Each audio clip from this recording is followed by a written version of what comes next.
저는 초등교사를 8년 동안 했어요. 아니 정확하게는 8년 5개월 동안 했어요. 직장인을 꽤 길게 했죠. 뭐 초등교사를 하면서 좋은 점도 많았지만 힘든 점도 많았어요. 이렇게 초등학교라는 직장을 오래 다니면서 무엇이 어려웠을까 생각해보니까 여러 가지가 떠오르더라고요. 첫 번째는 이제 학생 지도라고 하죠. 학생 지도가 어려웠다는 게 기억이 났어요. 예를 들어 저희 반 아이가 방학 때 문제 일으켜서 정말 법원까지 이렇게 간 적도 있었고, 반에서 이제 장난꾸러기들, 말썽꾸러기들, ADH들 이런 분들이 정말 날 힘들게 했던 그런 기억이 났어요. 그리고 이제 학부모님들의 민원도 생각이 나더라고요. 왜냐면 세상에는 다양한 사람들이 있잖아요. 어떤 분은 정말 예민할 수도 있고, 어떤 분은 불같은 성격을 가졌을 수도 있고, 이런 사람들을 바로 만나는 게 이제 교사의 삶이었어요. 기억나는 건 저희 반에 그 한 분이 찾아오셨는데 학부모님이 사채업자시더라고요. 안녕하세요 선생님 이러더니 굉장히 공손하지만 굉장히 포스 있는 그런 마동석 같은 스타일로 저에게 이제 조언과 이제 회유를 하신 기억이 납니다. 교실에 저랑 그분 둘밖에 없었어요. 이제 오셔가지고 자기 아이 관련해서 이제 좋지 않은 얘기와 함께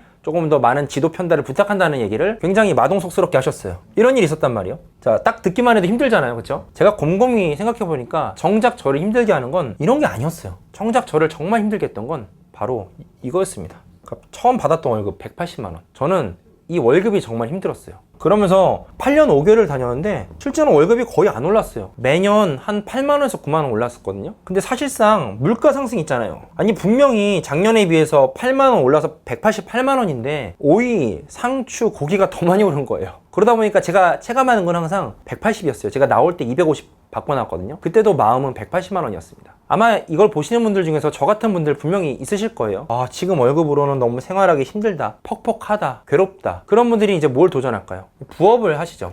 왜냐면 처음부터 회사를 그만두겠다 하실 수 있는 용기 있는 분은 없거든요, 솔직히. 부업을 하세요. 뭐 하실까요? 뭐 애드포스트라고 해요. 블로그 글도 막 써서 돈도 받으시고, 요즘 워드프레스 많이 하죠. 워드프레스라는 것도 하고, 이런 거 좀 힘들다 하시는 분들은 이제 뭐 고깃집에서 일하고요. 배달하시는 분도 있어요. 제 친구는 실제로 지금도 대리운전합니다. 쿠팡 파트너스라는 사람도 있고요. 이런 것들 부업을 해요. 여기 보시는 분들 중에서도 이미 느끼고 계신 분들도 있으시겠지만, 이런 부업이요, 뭐 3개월에서 6개월 하면 이제 느낌이 와요.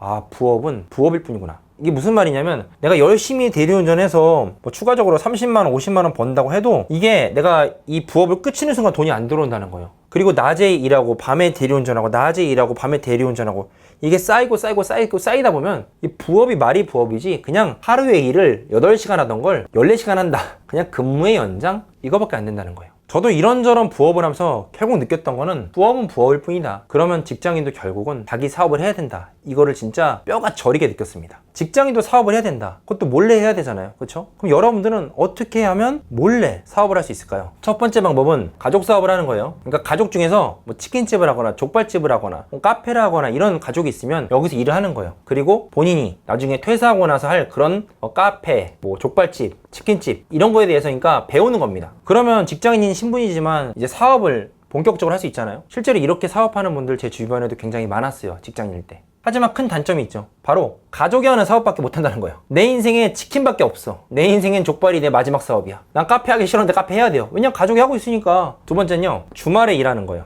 그러니까 주말에도 오픈한 곳들이 있어요. 예를 들어 앞에서 말씀드렸던 뭐 고깃집, 주로 요식업은 주말이 피크잖아요. 요식업 이런 곳에서 일을 하는 거예요. 하지만 마찬가지의 단점이 있어요. 업종이 한정적이라는 거예요. 자, 그러면 이제 여러분이 생각할 거예요. 아니 나는 내 주변에 사업하는 가족들도 없고 나는 주말에 이런 업종들도 하기가 싫어. 근데 난 사업을 경험해야 돼. 왜냐면 사업을 경험해야지 앞으로 나와서 사업할 거잖아요. 그리고 우리 몰래 해야 되니까. 그런 분들은 제가 세 번째로 말씀드린 게 마케터가 되라는 거예요. 마케터는요, 다른 이런 업체들을 다 홍보해주는 사람이에요. 체험단, 기자단 같은 그런 상품들로 이런 것을 홍보해줘요. 자, 그럼 홍보해주면 어떻게 될까요? 돈도 벌죠. 한 건당 뭐 30만 원. 근데 이 돈이 목표가 아니라요. 마케터를 해야 되는 이유는 이 엄청난 간접 경험 때문이에요. 예를 들어 볼게요. 마케터를 한 순간부터는 내가 경험할 수 있는 사업이 굉장히 많이 늘어나요. 예를 들어서 고깃집을 해요. 내가 고깃집을 굳이 운영하지 않았더라도 고깃집은 어떤 식으로 마케팅하면 좋은지, 고깃집은 마진이 얼마나 되는지, 고깃집은 회전율이 어떤지를요, 알고 싶지 않아도 알게 돼요. 왜냐면 이 고깃집 대표님이랑 계속 얘기를 해야 되거든요. 왜냐면 마케팅을 해줘야 되니까. 막 물어본단 말이에요. 회전율이 어떻게 돼요? 한 사람 오면 얼마나 먹어요? 어떤 고기가 잘 나가요? 어떤 손님이 많이 와요? 이런 걸 티키타카 하면서 엄청난 정보가 쌓여요. 고깃집은 이렇게 하는구나. 사업을 하지 않았지만 사업을 배운 거예요.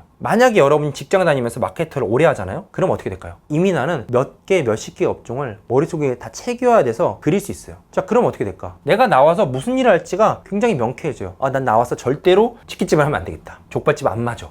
나 나와서 이런 거 하면 딱 좋겠다. 나는 고깃집이 잘 어울려. 이거를 명확하게 알 수 있어요. 결국에는 부업 말고 사업해야 돼요. 부업했을 땐 답이 없어요. 근데 여러분 가족 중에 사업하는 분 있으세요? 하시면 됩니다. 여러분 주말마다 나가서 고깃집과 요식업에서 일할 거예요? 하시면 돼요. 근데 내가 업종 정하고 싶지 않아. 내 가족 중에 사업하는 사람 없어. 제 유튜브 보시고 마케터로서 정말 제대로 공부하시기 바랍니다. 자, 여러분 마케터라니까 마케터 뭔가 이상하고 이런 거 너무 하기가 어려운 거 아닐까 생각하실 수 있는데 실제로는요 제 주변의 교사들도요 많이 마케터 활동하고 있습니다. 마케터 자체가 프리랜서 직업이기 때문에 정말 다양한 업종의 그런 직장인들이 많이 도전하고 실제로 하고 있어요. 그러니까 전혀 어색한 그런 직업이 아닙니다. 그리고 마케터가 모든 사실 이런 사업의 근간이잖아요. 그러니까 여러분이 꼭 한번 경험해 보시면 전 좋겠습니다. 감사합니다.